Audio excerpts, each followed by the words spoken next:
One more, and then I promise I will leave you alone for the rest of the day. I just thought of something else. This white light and this earth healing process that I've been describing, it can be quite, how do I put this? Dramatic or intense. So you have to be sure that you feel your way forward, number one. If you want to do any of this ever in the future, that you get to see these videos, please, eat properly, hydrate, sleep normally, and all that type of stuff, because your body is going to be your tool that you will need to move forward. And you can do a lot of good, but it can also be quite scary, some of it. To illustrate that point, I have two small anecdotes that I still want to share, even though I'm flatlining up here and I still haven't had my tea. At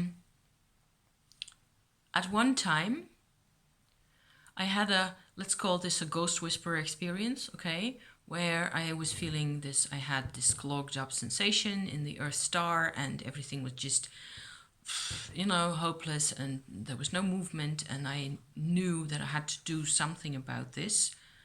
It was, quite obvious to me. So it took a bit of time for me to get in contact with the white light and get myself properly, into the right frame of mind, into the right focus, I suppose. And then I could see that I had made contact, or they had made contact with me through my Earth Star chakra, with a group of what I have called since magicians. They were like, I suppose, spirits or ghosts of people who used to have quite impressive occult powers in some time in the past. I don't see ghosts in the daily existence, in old homes or old places where I go. I don't see presences or any of that stuff ever. I tend to be quite the rationalist. However, in this instance, at first, I just thought there was a group of people there. They were adults, grown-up people, so not children like in the other story, but 40, 50 years old type, more or less, people, maybe 5 or 6 of them, or more. I don't know, less than 10, I think, a small group of people. But the tricky thing was this. Normally, if you introduce a entity or a person or an emotional compacted unit that you have encountered in this type of practice, you introduce them to the white light, there's an instant sense of, oh yes, that's where I belong. That's where I want to go. Like I described with the children, okay? There's an instant movement towards the light, and the light accepts them very easily. With these that I call the magicians, it was the opposite. What happened was that actually what I saw happening was that at least one of them, but I think they just kind of went in a group of 2 or 3 together. They pretended to contact the white light and to move over to the other side, to move into the light, really. And they didn't really go. That was an interesting moment right there, because I kept feeling this blockage, this sensation of nothing's really happening, where normally there's always a tremendous sense of relief whenever the action that needed to be undertaken has been accomplished, whatever, after that, I instantly get this sense of, oh, thank God we did that, you know, and oh, yes, hallelujah. Now off to let's go have a beer now, please. You know, that type of, we're done for the day, you know, it feels, you can feel it. It's just very obvious. That didn't happen in this case with the magicians.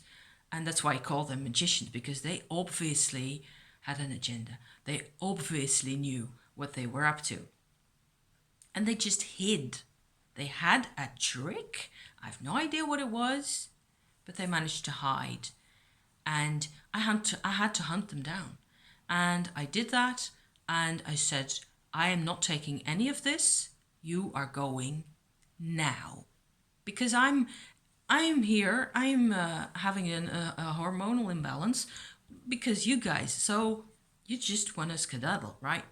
And I don't know what I did exactly. I'm just being trying to be a bit funny, but there was one episode. So of course I managed to, you know, sort of grudgingly push them over the edge, and in the end they went anyway.